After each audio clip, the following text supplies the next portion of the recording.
صلی اللہ علی محمد صلی اللہ علیہ وسلم۔ اعوذ باللہ السمیع العلیم من الشیطان الرجیم، بسم اللہ الرحمن الرحیم، والصلاۃ والسلام علی رسولہ الکریم۔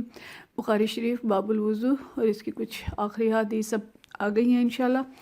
اور اس میں جو باب ہم نے پچھلی دفعہ شروع کیا تھا، وہ باب اس بارے میں تھا کہ جب نمازی کی پشت پر گندگی یا مردار ڈال دیا جائے تو اس کی نماز کی کیفیت کیا ہوگی۔ اس کی نماز، اس میں جو آتا ہے کہ فاسد نہیں ہوگی، لم تفسد علیہ صلاتہ۔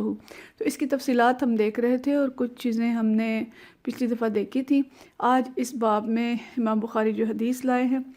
یہ حدیث ہم پڑھیں گے، اور اس کی روشنی میں جو تھوڑی بہت چیزیں باقی رہ گئی ہیں ان کو ہم پڑھیں گے انشاءاللہ تعالی۔ یہ حدیث حضرت عبداللہ بن مسعود رضی اللہ تعالیٰ عنہ سے روایت ہے۔ حدثہ، وہ فرماتے ہیں، ان النبی صلی اللہ علیہ وسلم کان یصلی عند البیت، کہ نبی کریم صلی اللہ علیہ وسلم خانہ کعبہ عند البیت یعنی بیت اللہ شریف کے پاس نماز ادا کر رہے تھے۔ وابو جہل واصحاب لہ جلوس، اور ابو جہل اور اس کے ساتھی وہ وہاں بیٹھے تھے۔ اور اس قال بعضهم لبعض، تو ان میں سے بعض نے بعض کو کہا، یعنی کسی ایک نے دوسرے سے کہا، ابو جہل اور اس کے ساتھیوں نے، ایکم یجیء بصلاح جذور بنی فلان، کہ تم میں سے کون ہے جو بنی فلان کے اونٹ کی اجری لائے۔ اچھا، اب یہاں پہ جو لفظ ہے وہ صلاح ہے،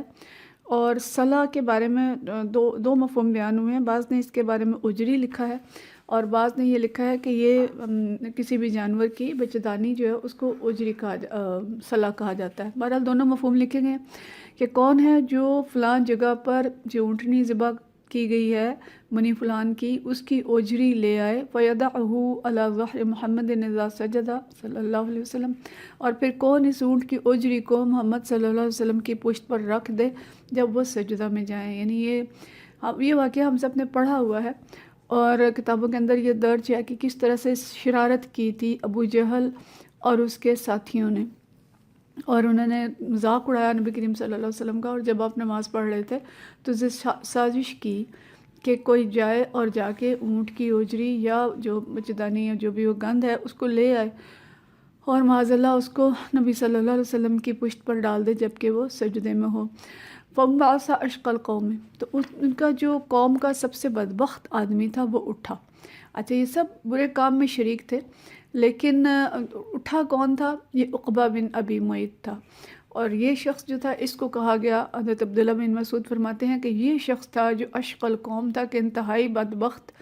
آدمی تھا۔ جیسے صالح علیہ السلام کی اونٹنی کو زخمی کرنے والوں کو بھی قرآن پاک کے اندر کہا گیا اذ انبعث اشقاها،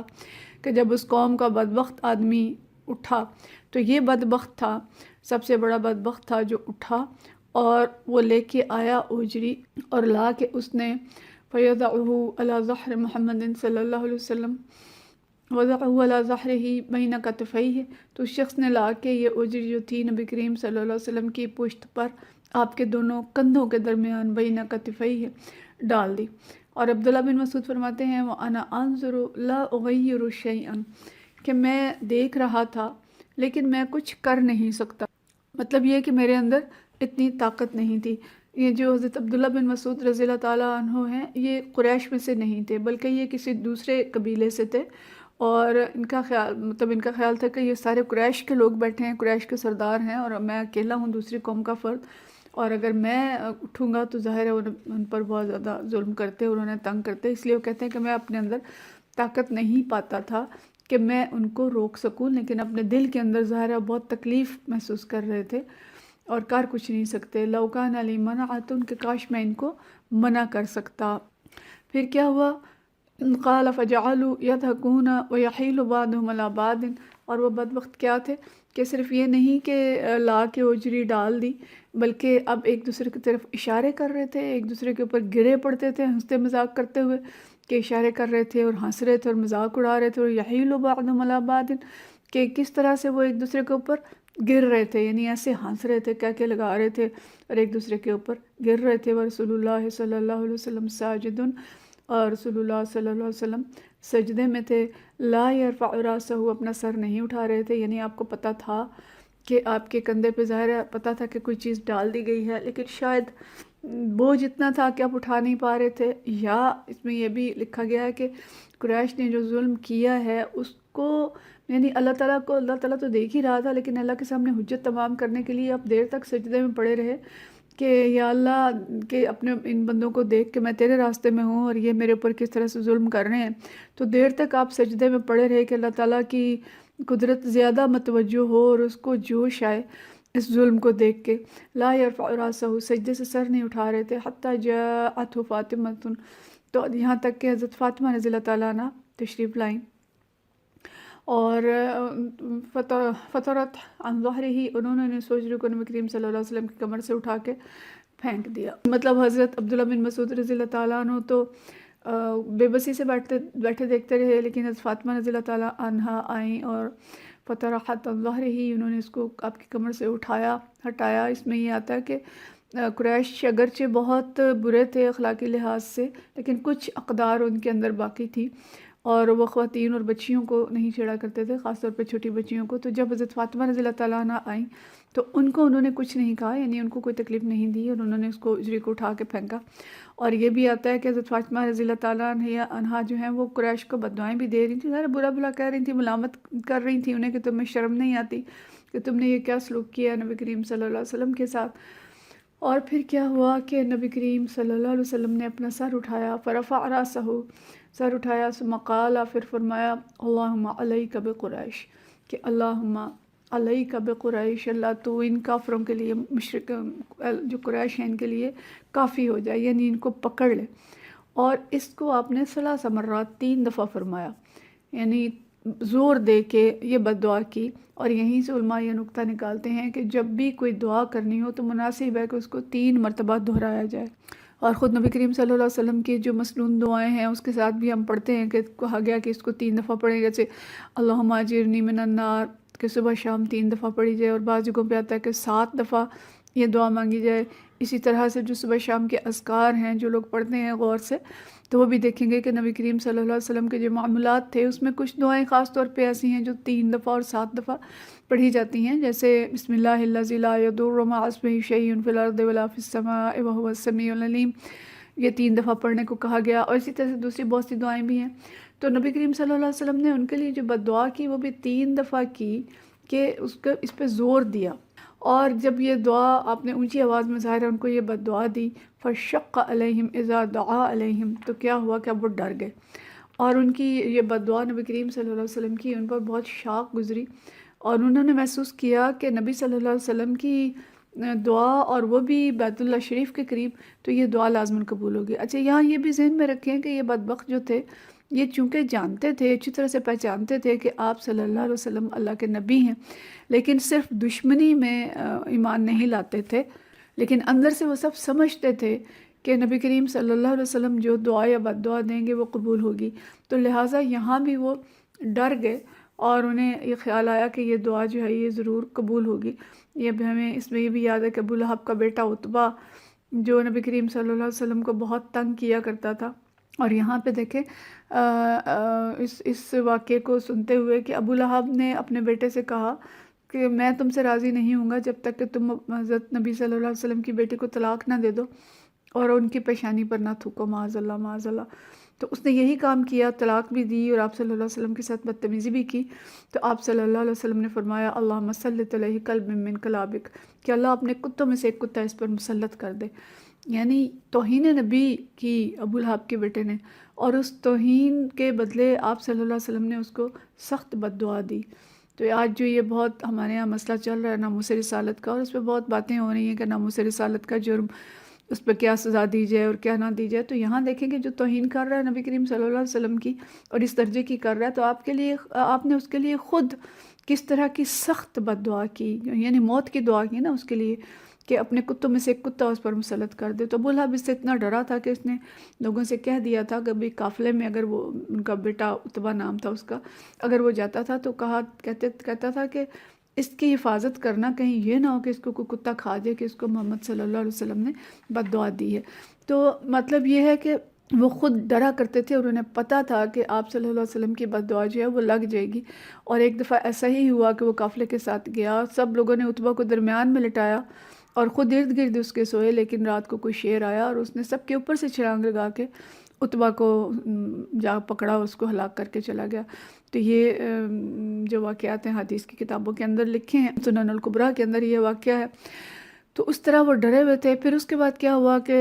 سما، پھر نبی کریم صلی اللہ علیہ وسلم نے ان کے نام لیے، اس لیے کہ نبی کریم صلی اللہ علیہ وسلم کی دعا جو ہے یہ خالی قریش، سب قریش کے لیے نہیں تھی، تمام قریش کے لیے نہیں تھی، بلکہ خاص ان لوگوں کے لیے تھی۔ تو آپ نے فرمایا کہ اللہم علیک بابی جہل وعلیک بعتبہ بن ربیہ وعلیک بشیبہ، یعنی سب کے لیے الگ الگ نام لیے اور کہا کہ اللہ ان کو تباہ کر دے۔ شیبہ بن ربیہ، الولید بن عتبہ، و امیہ بن خلف، و عقبہ بن ابی معیط، یہ سارے نام آپ صلی اللہ علیہ وسلم نے لیے۔ وہ عد السابعہ، یعنی 7 گنتے ہیں حضرت ابن مسعود جو ہیں، وہ 7 نام، 6 نام ان میں سے گنتے ہیں، اور 7ویں نام کے بارے میں فرماتے ہیں وعد السابعہ فلم نحفظہ، کہ 7واں نام مجھے یاد نہیں۔ اب یہ نہیں معلوم کہ حضرت عبداللہ بن مسعود یہ فرماتے ہیں کہ مجھے 7واں نام یاد نہیں، یا جو راوی ہیں حدیث کے وہ فرماتے ہیں کہ 7واں نام مجھے یاد نہیں، لیکن حدیث سے معلوم ہوتا ہے کہ 7واں نام جو تھا یہ عمارہ بن ولید تھا۔ تو یہ 7 نام جو لے کے نبی کریم صلی اللہ علیہ وسلم ان کو الگ الگ سب کو بد دعا دیتے ہیں۔ پھر حضرت عبداللہ بن مسعود فرماتے ہیں فوالذی نفسی بیدہ، کہ اس ہستی کی قسم جس کے قبضے میں میری جان ہے، لقد رأیت الذی عد رسول اللہ صلی اللہ علیہ وسلم، کہ میں نے ان لوگوں کو دیکھا جن کے نام آپ صلی اللہ علیہ وسلم نے لیے، سرعا فی قلیب بدر، کہ ان میں یہ لوگ جو ہیں، سرعا کا مطلب ہوتا ہے کٹے پڑے ہیں، جیسے درخت کٹا ہوا ہوتا ہے تو مردہ پڑے ہیں، کٹے ہوئے، فی قلیب، ایک جو مردہ کنواں تھا، ان ایسا کنواں جس کے اندر پانی نہیں ہوتا، اس کنویں کے اندر قلیب بدر کے موقع پہ، تو ایسے کنویں میں وہ سب کے سب پڑے تھے۔ تو یہ انہوں نے ایک جمع کا صیغہ بولا ہے، ویسے یہاں پہ جو تفصیل ہمیں ملتی ہے کہ وہ سب کے سب اس کنویں میں نہیں تھے، وہ سب کے سب مارے تو گئے تھے، اور فوری طور پہ ظاہر ہے وہ دعا قبول نہیں ہوئی تھی، بلکہ چند سالوں کے بعد بدر کے موقع پہ جا کے وہ دعا قبول ہوئی۔ یہ نہیں کہ ہم جو دعا مانگیں تو بس انتظار کریں کہ فوراً یہ قبول ہو جائے، تو دعا کے لیے اللہ نے وقت خاص مقرر کر رکھا ہوتا ہے، اور اس وقت پہ وہ دعا اللہ کی حکمت کے مطابق قبول ہوتی ہے۔ تو نبی صلی اللہ علیہ وسلم کی یہ دعا بھی ہجرت کے 1.5 سال بعد بدر کے مقام پر جا کے قبول ہوئی تھی، اور یہ سب کے سب مارے گئے تھے، لیکن یہ کہ سب کے سب جو تھے وہ اس کنویں میں نہیں ڈالے گئے تھے، بلکہ الگ الگ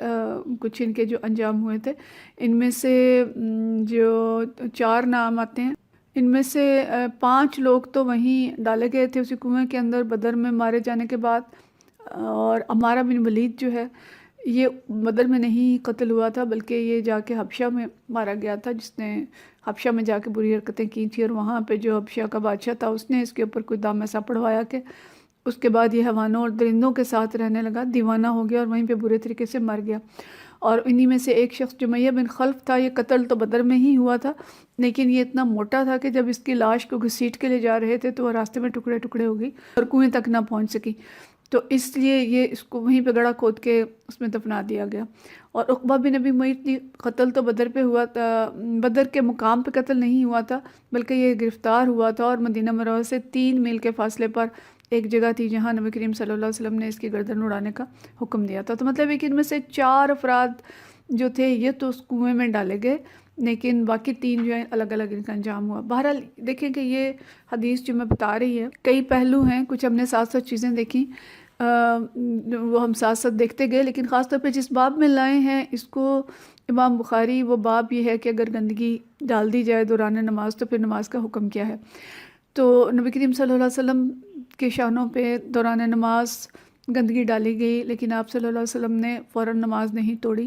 بلکہ اپنی نماز مکمل کی اور اس کے بعد سلام پھیرا۔ تو اس سے یہ بات پتہ چلتی ہے، علماء نے جو لکھا ہے کہ اگر نماز ہم نے پاکی کی حالت میں شروع کی لیکن درمیان میں اگر کوئی چھوٹی موٹی چیز گر گئی تو اس وقت نماز توڑنا ضروری نہیں ہے، نماز مکمل کر لی جائے اور پھر کپڑے بدل لیے جائیں اور جو بھی گندگی ہے اس کو اتار دیا جائے۔ لیکن اس میں علماء یہ بھی کہہ رہے ہیں کہ یہ جو واقعہ ہے یہ کپڑے پاک رکھنے کے حکم سے پہلے کا ہے، تو یعنی اب یہاں پہ بحث ہے علماء کی، تو احتیاط یہی ہے کہ اگر کوئی چھوٹی موٹی چیز جیسے کوئی چھوٹی سی بیٹ یا کوئی چھوٹی چیز دوران نماز گر گئی ہے تو اس پہ تو نماز جاری رکھی جائے، لیکن اگر بہت زیادہ گند لگ جائے تو پھر بہتر یہ ہے کہ کپڑے بدل کے نماز پڑھی جائے۔ لیکن جہاں اختیار نہیں ہے، سفر میں ہے یا ایسی مجبوری ہے، کوئی ایسی جگہ ہے جہاں پہ کپڑے نہیں بدل جا سکتے اور اس طرح کا کوئی گند لگ گیا تو نماز جاری رکھی جائے اور اس کے بعد ان کو تبدیل کر لیا جائے۔ تو یہ تفصیلات ہم پچھلی دفعہ دیکھ چکے ہیں، اور بہرحال ہمیں تقویٰ کے راستے پہ چلنا چاہیے، اور ان مسائل کو ہم فقہ سے ضرور دیکھیں اور ان کو سمجھیں، اور جو گنجائشیں ہیں ان سے بھی فائدہ حاصل کریں، لیکن طہارت کی جو حدود ہیں ان کو بھی ہم پورا رکھنے کی کوشش کریں، اور اسی طرح درمیان میں جو چیزیں آئی ہیں احادیث کے وہ ساتھ ساتھ بیان کر دی ہیں، ان کو بھی ہم اصولوں میں یاد رکھیں۔ وآخر دعوانا الحمدللہ رب العالمین۔